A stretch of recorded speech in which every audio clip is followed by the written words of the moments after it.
Hello tout le monde et bienvenue sur cette nouvelle vidéo, une vidéo qui va s'articuler autour du syndrome de Cushing. C'est une maladie qui a été décelée sur ma jument, donc Nolita, il y a de cela même pas une semaine. Du coup j'ai eu pas mal de questions sur Instagram, un petit peu sur YouTube aussi, sur mon dernier short. Donc je me suis dit que j'allais faire une vidéo pour expliquer qu'est-ce que c'était la maladie de Cushing et également comment je me suis doutée que Nolita avait ça, pour pouvoir peut-être éclairer quelques propriétaires comme moi sur cette pathologie et tout ça, et ouvrir les yeux en fait sur quelque chose qui peut paraître banal alors que ça ne l'est pas.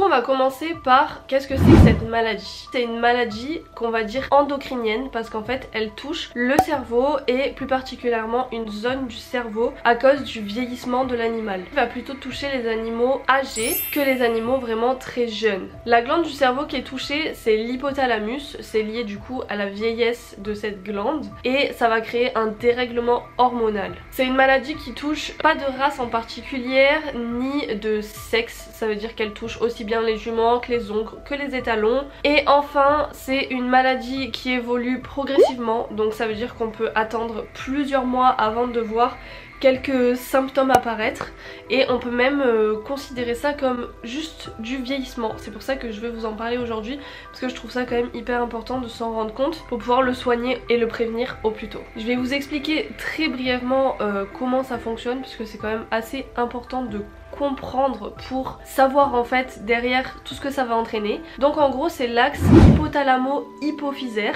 Oui, c'est assez compliqué comme nom. Donc en gros c'est deux glandes, l'hypophyse et l'hypothalamus, qui toutes les deux sécrètent des hormones. Il y a l'hypothalamus qui sécrète de la dopamine qui va jouer un rôle en fait sur l'hypophyse.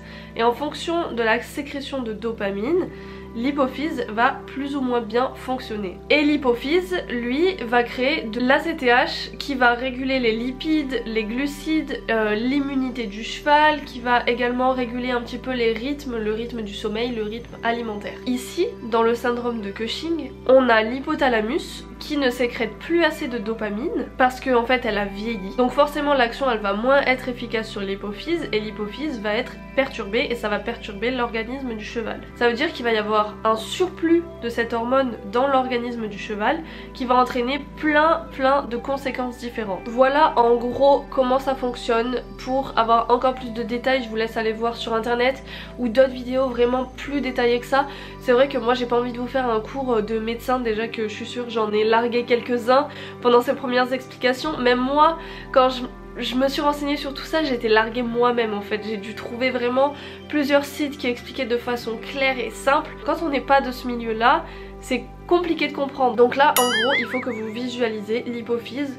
Au lieu de rester à la taille qu'elle devrait être tout le temps pour que ça fonctionne correctement dans l'organisme, elle grossit, elle grossit, elle grossit. Et en fait c'est comme s'il y avait une tumeur dessus parce que la production de l'hormone de l'hypothalamus ne se fait plus assez bien et du coup l'hypophyse elle arrive pas à s'en sortir, elle produit trop et ça entraîne plein de dérèglements. Voilà, en gros c'est ce que vous devez comprendre et retenir par rapport à ça. Du coup comment je m'en suis rendu compte sur Nolita, quels ont été les symptômes qui m'ont fait dire que c'était potentiellement ça, parce que ça pouvait être plein de choses hein. Au début j'y pensais pas forcément, mais c'est vrai que en y réfléchissant et en se renseignant et tout, bah effectivement personnellement pour ma jument ce que j'ai vu en premier c'est la perte de poids et de muscles surtout. Elle a vraiment eu ce physique en fait avec le dos qui s'est démusclé, les côtes qui ont été très visibles, et ça a été à la fin de l'été, dès qu'il a commencé à faire la période un petit peu avec l'herbe bien moins riche. En fait elle a fondu. Déjà ça m'a mis un petit peu la puce à l'oreille, mais après je me suis dit bon elle a juste perdu du poids, on va la complémenter, ça va aller. On a fait une prise de sang, la prise de sang était plutôt correcte. C'est vrai que j'ai pas demandé à tester le Cushing de suite, mais il y a eu d'autres symptômes après qui m'ont dit bon on va quand même tester la maladie pour voir si c'est ça ou pas. Ensuite j'ai remarqué qu'elle avait les poils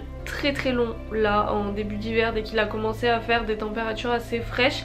Elle a mis une quantité de poils mais vraiment hors norme. Elle a tendance à vraiment transpirer dès qu'il commence à y avoir une petite vague de chaleur ou quoi que ce soit, un petit peu de soleil. C'est annonciateur de cette pathologie et c'est vrai que les chevaux ils ont tendance à avoir un poil long, moche, qui va tendance à friser et les périodes de la mue sont les plus compliquées. Ils vont être fatigués et en fait ils n'arrivent plus à perdre leur poil. Et ensuite bah je la trouvais un petit peu fatiguée, des jours un petit peu amorphe, des jours ça va, mais bon. Du coup bon, j'ai appelé le veto, je lui ai dit tout ça, il m'a dit effectivement c'est peut-être ça, donc il est venu. Et on a fait le dépistage, je vais vous en parler après. Avant je vais d'abord vous dire qu'est-ce qui est visible chez un cheval atteint de syndrome de Cushing. Si vous, vous avez un doute, vous pouviez aussi alerter votre veto et pourquoi pas faire le test. Du coup les chevaux ils sont tous touchés de manière différente, ils ont pas tous les mêmes symptômes. Comme je vous ai dit, il y a les poils, on appelle ça de l'hirsutisme, ça veut dire que les chevaux ont les poils très longs, qui ont tendance à friser et les poils ne tombent plus en période de mue. Ensuite il y a la sudation excessive du coup parce que grosse épaisseur de poils, du coup ils arrivent mal à réguler leur température, donc ils transpirent beaucoup. Il y a la fourbure, attention, très important la fourbure, puisque ça va être une inflammation douloureuse au niveau des tissus des pieds qui va se déclencher à cause du dérèglement hormonal, puisque le cheval en fait va avoir trop de sucre. Ensuite il y a la myotrophie, donc ça va être la fonte de masse musculaire. Ensuite le cheval léthargique qui va être fatigué, qui va donner l'impression qu'il est dans un épisode en fait de dépression, un cheval qui va montrer un œil moins vif, qui va moins être présent avec vous. Ensuite il y a la polyurie, polydipsie. Alors en gros là le cheval il va se mettre à boire, il va beaucoup boire et il va beaucoup uriner, plus que la normale, donc ça aussi il faut que ça vous mette la puce à l'oreille. Et enfin des signes neurologiques qui peuvent vous interpeller, le cheval qui a du mal à marcher, le cheval qui va avoir des troubles de l'équilibre ou encore de la narcolepsie, ça veut dire votre cheval il est là debout devant vous et d'un coup pouf il s'endort. Comment on fait pour savoir si c'est la maladie de Cushing ou pas? Bah déjà on appelle son vétérinaire au téléphone et on lui dit j'ai un doute là-dessus. Le veto il vient, il examine votre cheval, il vous dit oui ou non on fait la prise de sang. C'est toujours mieux de la faire. Le prélèvement du veto c'est quoi? C'est une trentaine d'euros et ensuite l'analyse donc du taux d'ACTH, puisque c'est le taux qu'on va tester pour savoir si c'est le syndrome de Cushing. Ça coûte une quarantaine d'euros en laboratoire. Du coup l'ACTH, ce fameux taux qu'on va tester, si le cheval est atteint de Cushing, le taux va être augmenté puisqu'il n'est plus régulé. Un cheval qui a un taux d'ACTH normal c'est en dessous de 35. Entre 35 et 50 on commence un petit peu à se dire bon faut surveiller. Au-dessus de 50 ça commence à être élevé et au-dessus de 100 là la maladie elle est avérée en fait. Et par contre attention, quelque chose que je ne savais pas, le taux d'ACTH augmente naturellement dès qu'en fait il y a des fortes chaleurs du moment de la journée en fonction des températures. Donc c'est vrai qu'il est conseillé de faire le test à son cheval en hiver dès qu'il fait plutôt froid pour pas que le taux soit augmenté naturellement. Du coup le veto est venu pour Nolita, j'ai demandé qu'on teste, il lui a fait la prise de sang, c'est parti au labo. Une semaine après il m'a appelé, il m'a dit effectivement elle est positive, du coup elle a un taux à 87. Donc en soi c'est pas non plus hyper élevé, on va dire que ça peut se réguler assez bien. J'ai de la chance qu'elle soit pas à 300, 400 parce qu'il y a des chevaux qui sont à ce taux là et on s'en rend compte très tard. Mais par contre la maladie de Cushing est bien présente, donc on va faire en sorte de la soulager au maximum, lui apporter un maximum de confort. Par rapport à ce que je vous disais, c'était qu'en 2022 je l'avais déjà fait tester Cushing et c'est vrai que le taux était autour de 80, quelque chose comme ça, mais je l'avais fait tester en plein été sous 45 degrés, donc chose que je ne savais pas. J'avais pris un deuxième avis veto qui m'avait dit non tu la retesteras un peu plus tard et tout, et puis c'est vrai que j'avais mis ça de côté en me disant ouais le taux il était naturellement élevé et puis je me suis pas trop inquiétée là-dessus. Mais là du coup je suis un peu rassurée parce que en 2 ans elle a pas beaucoup bougé, ça veut dire qu'elle est passée de 80 à 87. Ensuite la question que vous m'avez beaucoup demandé, c'est quand je vous ai dit que je ne souhaitais pas traiter Nolita avec le médicament et je vais vous expliquer pourquoi après. En soi cette maladie, donc le syndrome de Cushing, ne se traite qu'avec le pergolide. C'est une molécule en fait qui va remplacer la dopamine et du coup qui va permettre de réguler le taux d'ACTH qui est produit par l'hypophyse. C'est un médicament qu'on appelle le Prasend et qui se donne tous les jours pour le restant de la vie du cheval.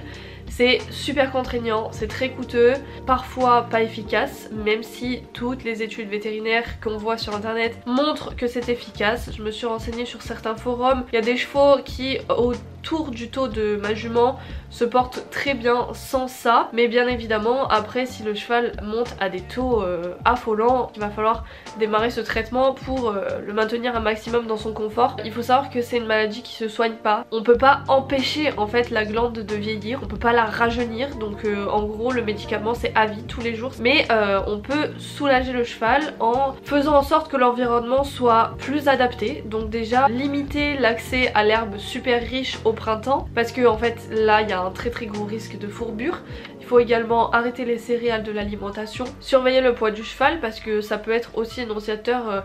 Un cheval qui est très gros, on se dit ah oui c'est bien, il a bien repris du poids, en fait à tout moment il fait une fourbure, donc vraiment surveiller aussi de ce côté là. Pensez à bien vermifuger le cheval, donc 2 fois par an, être à jour des vaccinations parce qu'un cheval va tomber plus facilement malade puisqu'il y a forcément une baisse de l'immunité. Ensuite faire un suivi des dents, un suivi des pieds quotidien, et également pour ceux qui ont vraiment du mal à perdre leur poil, faire une tonte pour le confort à l'arrivée des périodes de mue. Et enfin on peut soulager le cheval avec des cures qui vont toucher à tout ce qui est immunité, cures pour tout ce qui est raideur, le cheval qui a du mal à se déplacer, des cures également pour éviter la fonte musculaire. Enfin voilà, il y a plein de choses qui peuvent être mises en place pour soulager le cheval dans cette pathologie. Et c'est vrai que moi du coup j'ai fait le choix de pas commencer le traitement maintenant. Bien évidemment que ma jument va être suivie au niveau vétérinaire, je vais lui faire des prises de sang assez régulièrement puisque je veux pas que le taux d'un coup il flambe et que derrière je fasse rien de plus. Pour le moment bien évidemment tout peut changer, je vous laisse me suivre sur mon compte Insta, je vous le mets juste ici si vous voulez voir un petit peu l'évolution et tout. Je sais que j'en parlerai peut-être plus facilement là-bas. Là tout de suite maintenant ce que je vais faire c'est que je vais continuer à faire des cures à Nolita. Donc j'ai déjà fait de chez Cura Natural, je lui ai fait la cure pour les douleurs articulaires. Et là je vais commencer la cure immunité. Je vais voir pour changer ses grains parce que là elle est sur des grains hyper basiques du Royal Horse. Donc je crois qu'au niveau de la compo c'est pas terrible, c'est avec pas mal de céréales et tout. Donc je vais me renseigner, essayer de trouver quelque chose un petit peu plus fibreux et moins riche en termes de céréales, puisque j'ai pas trop envie qu'elle me déclare une fourbure si vous voyez ce que je veux dire. Je me suis renseignée du coup sur une nouvelle cure, ça va être l'Equicush Control de chez Odevar. Apparemment il y a des très bons retours vétos et c'est pour ça que je me dis pourquoi partir sur le médicament tout de suite alors que déjà on peut essayer de mettre ça en place, voir comment ça évolue bien sûr. Je veux faire les choses au mieux pour elle parce que le médicament, comme je vous ai dit, c'est hyper contraignant. J'ai mes chevaux à la maison, je ne peux pas y aller tous les jours, les jours où je travaille toute la journée en fait, donc c'est pas mon père qui va aller s'amuser à lui donner son comprimé. Pour l'instant on va limiter ça et on va essayer de faire en sorte qu'on arrive à la traiter de manière un peu plus naturelle on va dire. Et bien évidemment là pour la soulager je pense dès qu'on va avoir des grosses chaleurs, enfin le début des grosses chaleurs, je vais la tondre. Peut-être pas en intégralité puisque je l'ai jamais tondue de sa vie, mais peut-être tonte de chasse, enfin voilà, pour vraiment soulager les zones qui transpirent le plus et continuer à surveiller tout ça. Donc voilà en gros de quoi est atteinte ma jument, de quoi est atteint beaucoup de chevaux sur cette terre, mais qui ne sont pas forcément suivis, qui n'ont pas forcément eu de prise de sang, donc on n'est pas forcément au courant de ça. Mais en tout cas, toutes les personnes qui regarderont cette vidéo jusqu'ici, maintenant vous savez qu'un cheval qui vieillit, qui prend un peu d'âge, peut facilement être atteint de cette maladie, puisqu'il y a, je crois si je me rappelle bien des chiffres, à peu près 40% des équidés